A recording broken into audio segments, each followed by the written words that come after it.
নমস্কার, আমি Swapan. EVM news আপনাদের সকলকে স্বাগত। এই সময় আপনাদেরকে একটি বক্তব্য শোনাব। তৃণমূল কংগ্রেস বাজারে একটা নতুন প্রোডাক্ট নামিয়েছে। মোশাররফ হোসেন, সংখ্যালঘুর নেতা, টিএমসি বিধায়ক, ইটাহারের বিধায়ক বাজারে নতুন নেমেছে। প্রোডাক্টটি অনেক কথা বলেছি।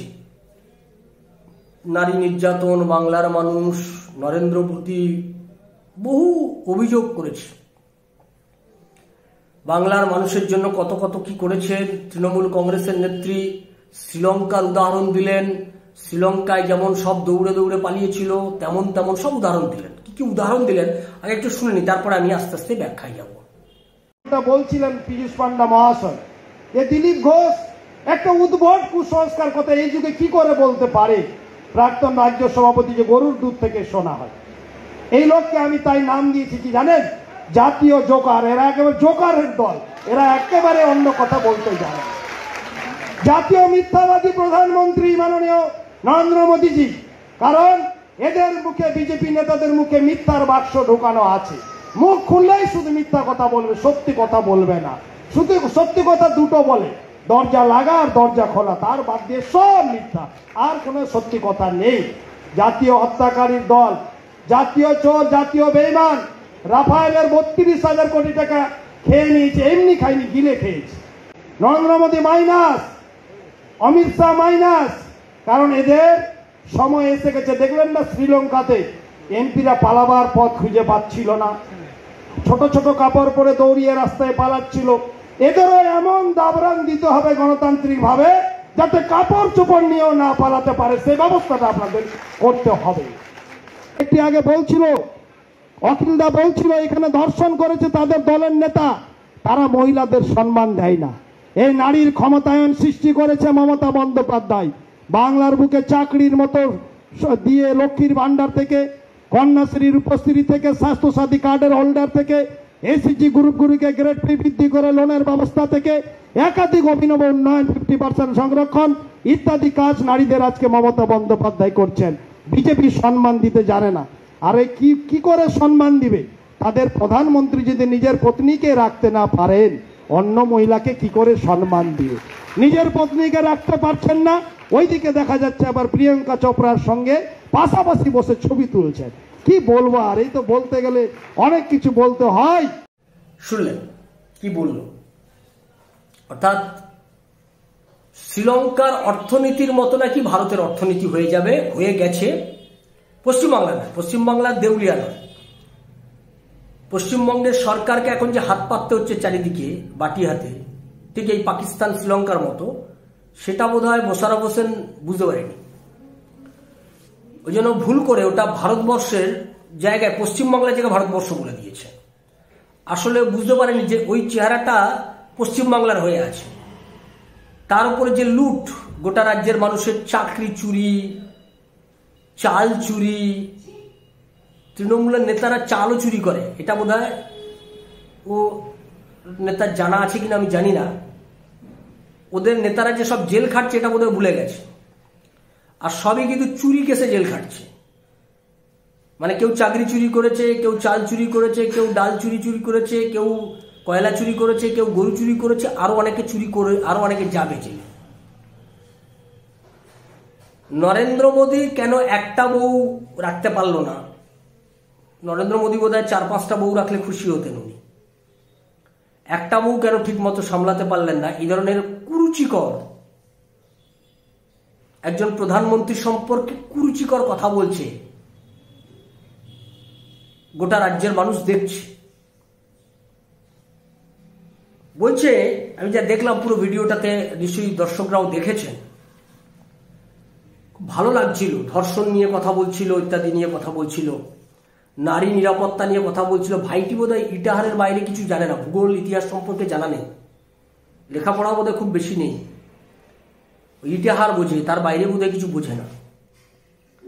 সন্দেশখালির দিকে তাকাতে বোধহয় ভুলে গেছে, আর সন্দেশখালিতে ইচ্ছে করে তাকাচ্ছে না, কারণ শেখ শাহজাহান আছে বলে। নরেন্দ্র মোদী প্রিয়াঙ্কা চোপড়ার পাশে বসেছিলেন, খুব খারাপ লেগেছে তার নাকি। আর শাহরুখ খানের সঙ্গে একজন কোমর দুলিয়েছে, তাতে তারা একদমই খারাপ লাগেনি, কারণ শাহরুখ খানের সঙ্গে কোমর দুলিয়েছে। ফলে কোথাও কোথাও আমি যা বুঝলাম, এই মোশাররফ হোসেন ভাই কোথাও কোথাও দেখতে পায়, কোথাও কোথাও তার খারাপ লাগে, আবার কোথাও কোথাও খারাপ লাগে না। খারাপ লাগাটাও আর এই অন্যায় অত্যাচারটাও বোধহয় ওর ধর্মের চোখে দেখে।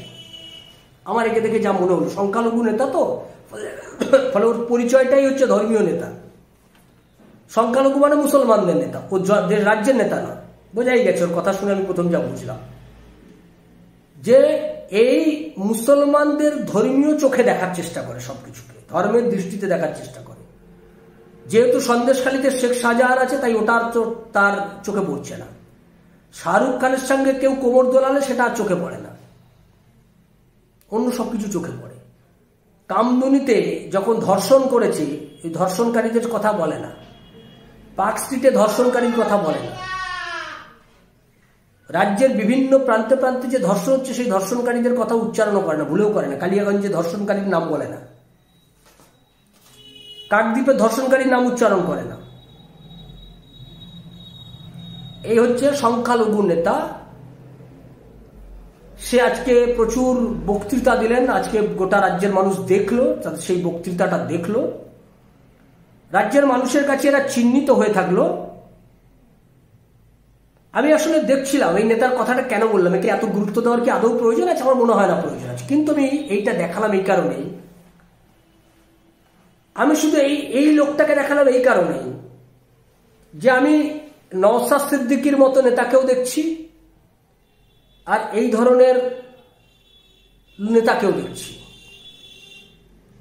নওশাদ সিদ্দিকীও ধর্মে ইসলাম ধর্মাবলম্বী নেতা, সংখ্যালঘু, মূলত সংখ্যালঘু সম্প্রদায়ের মানুষকেই তিনি নেতৃত্ব দেন। কিন্তু তার ভাষণে আপনি কখনোই তার বক্তব্যে, সে যখন বক্তব্য রাখে, তার মধ্যে সে গোটা বিষয়টাকে ধর্মের চোখ দিয়ে দেখে না। আর এ যখন বক্তব্য রাখছে, গোটাটাই ধর্মের চোখ দিয়ে দেখে।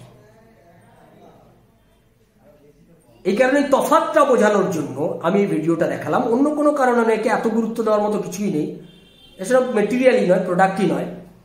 ইটাহারের বাইরে বোঝে না, অর্থনীতি বোঝে না, দেশের অর্থনীতি সম্পর্কে কোনো ধ্যান ধারণা নেই। শ্রীলঙ্কার অর্থনীতির সঙ্গে পশ্চিমবাংলার অর্থনীতি কম্পেয়ার করা যেতে পারে, ভারতবর্ষের অর্থনীতি যে আজকে বিশ্বের কোন জায়গায় পৌঁছে গেছে সম্পর্কে কোনো ধ্যান ধারণাই নেই। ও আসলে, আমার ধারণা, ও আসলে ভারতবর্ষের অর্থনীতি থেকে পাকিস্তানের অর্থনীতির বিষয় সম্পর্কে বেশি খোঁজ খবর রাখে। ফলে পাকিস্তানের অর্থনীতির যে আজকে দেউলিয়াপনা, ওইটা গুলিয়ে ফেলেছে ভারতের অর্থনীতি বলে, ভুল করে ফেলেছে। ফলে সেক্ষেত্রে আমার মনে হয় যে আমি বলবো যে আপনি বোধহয় ভুল করে পাকিস্তানের অর্থনীতির সঙ্গে ভারতের অর্থনীতিটাকে গুলিয়ে ফেলেছেন।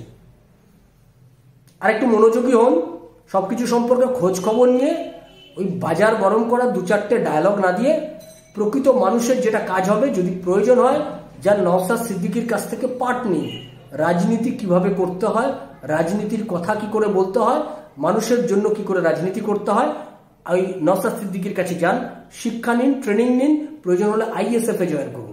আপনার উন্নতি হবে, দেশের উন্নতি হবে, রাজ্যের উন্নতি হবে। এই সমস্ত ডায়লগ দিচ্ছেন, এই ডায়লগ কিন্তু খুব বেশি দিন থাকবেন না। আপনারা একটা সময়ের পরে আপনারা অপ্রাসঙ্গিক হয়ে যাবেন পশ্চিমবাংলার রাজনীতিতে, বাটি হাতে আপনাদের কি ঘুরতে হবে, সেই দিন কিন্তু এগিয়ে আসছে। গোটা বাংলার মানুষ কিন্তু এই ধরনের রাজনীতিবিদদের ঘৃণা ভরে প্রত্যাখ্যান করবে। আপনারা সেদিকেই গোটা বাংলা কিন্তু এগিয়ে চলেছে। আপনারা সুতরাং এখন থেকেই সাবধান হয়ে যান। রাজনীতিতে যদি প্রাসঙ্গিক থাকতে চান, তাহলে নওশাদ সিদ্দিকীর কাছে রাজনীতির পাঠ নিন, শিখুন কি করে রাজনীতি করতে হয়, রাজ্যের দেশের মানুষের কথা কি করে বলতে হয়। আমাদের এই সমস্ত বিষয়ের উপর নজর থাকবে। আপনাদের নজর থাকুক ইভিএম নিউজের পর্দায়। ইভিএম নিউজ আপনার কথা বলে। নমস্কার।